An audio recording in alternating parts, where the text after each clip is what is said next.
Bonjour à tous. Aujourd'hui, je vous présente une méthode pour gérer une crise d'angoisse. Il s'agit d'une méthode de respiration que j'ai apprise auprès d'un psychologue spécialisé en thérapie cognitive et comportementale ou TCC.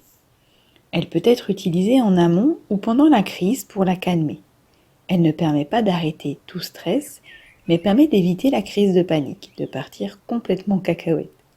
Donc tout d'abord, avant de la faire avec vous, je voudrais vous rappeler une chose importante qui m'a été confirmée par un médecin urgentiste. Je me permets de vous la rappeler car parfois, quand on fait des crises d'angoisse, on perd toute logique. Qu'on ne peut pas faire d'arrêt respiratoire durant une crise d'angoisse. On ne peut pas arrêter de respirer ou alors de façon extrêmement transitoire, très peu de temps. Le corps n'a pas besoin de notre conscience pour faire battre notre cœur.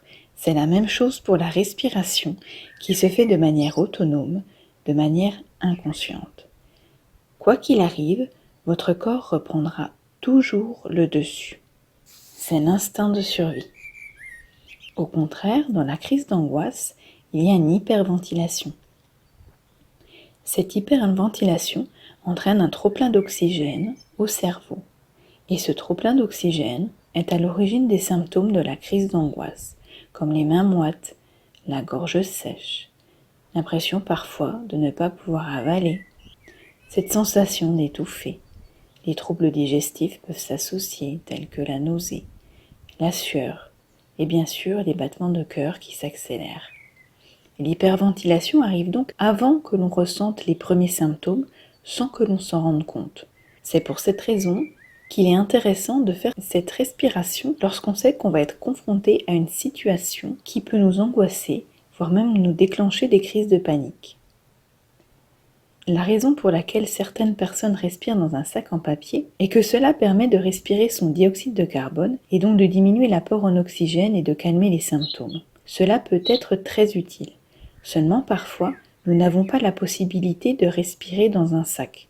On peut ne pas avoir son sac, on peut être en réunion de travail par exemple, ou être en train de conduire. C'est la même chose si par exemple vous utilisez des plantes pour vous calmer ou des médicaments.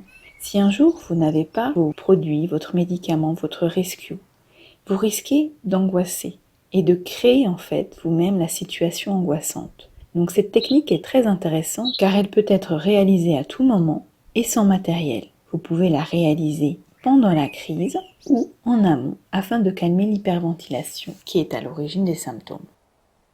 C'est une respiration qui se fait sur 6 à 7 secondes et qui doit rester superficielle, c'est-à-dire qu'il ne faut pas prendre de grandes inspirations ni souffler pour vider complètement ses poumons. C'est une respiration courte et par le nez, pas par la bouche. En fait, c'est la respiration qu'on a dans un moment calme. Je vous l'explique et je vais la faire avec vous ensuite. On inspire pendant 2 secondes. On bloque la respiration 2 à 3 secondes et on expire 2 secondes et on recommence sans pause entre l'inspiration et l'expiration. Je vais compter jusqu'à 3 et je vais la faire avec vous. 1, 2, 3. Inspire 1, 2, pause 1, 2, 3. Expire 1, 2. Inspire 1, 2, pause 1, 2, 3. Expire 1, 2. Inspire 1, 2. Pause 1, 2, 3. Expire 1, 2. Inspire 1, 2. Pause 1, 2, 3. Expire 1, 2. Voilà, donc avec le stress, il peut arriver qu'on accélère.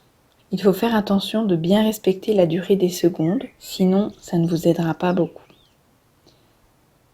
Parfois, pour certaines personnes, il peut y avoir un temps d'environ 30 secondes, durant laquelle on a l'impression un peu de manquer d'air, puisque en crise de panique, la respiration va s'accélérer pour avoir plus d'oxygène, partir en état de fuite ou d'attaque.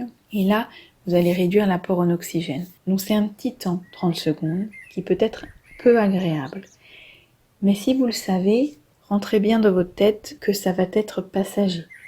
Essayez une méthode, par exemple, pensez à autre chose ou dites-vous bien, c'est passager, c'est passager. Et puis ensuite, vous allez pouvoir continuer de faire ce que vous êtes en train de faire. Ça n'enlèvera pas l'angoisse, par contre, ça empêche la crise de panique. Voilà. J'espère que cette méthode va vous aider. Je vous souhaite beaucoup de sérénité. À bientôt.